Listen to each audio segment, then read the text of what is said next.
ሄዶ ብያቸው ነው የወረዱት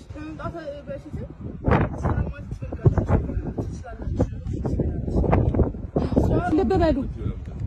በሉ አሁንም ተጽዕኖ አድርጋ በእኔ እያሳበበ ነው ልብ አሉ እንዳው ሲመጣ እንዲላርገው ምናምን ያስታው አባቱ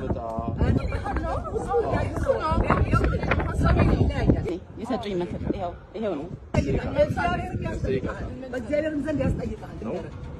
እኔ ተጽዕኖ አላደረኩም የራሳቸው ፍላጎትና መብት ነው የኛ ሐሳብ ነው እኛም ብትወደን ኖሮ እኮ እነሱ ስማት ለቤቱ እናንተ አያገባችሁ ይሄው 97 ነበር እንዴ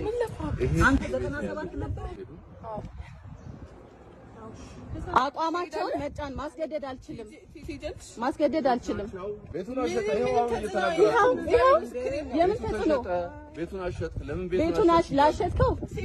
እስካሁን ድረስ እናት እያሰደብካት እሷ ምንም ባላደረገች መናገር እንችላለን ሄደን መናገር እንችላለን ቀለኛ ነው እዚህ ምን ነገር እንችላለን ቤት አሸጠ ምናምን ስሟን አጠፋ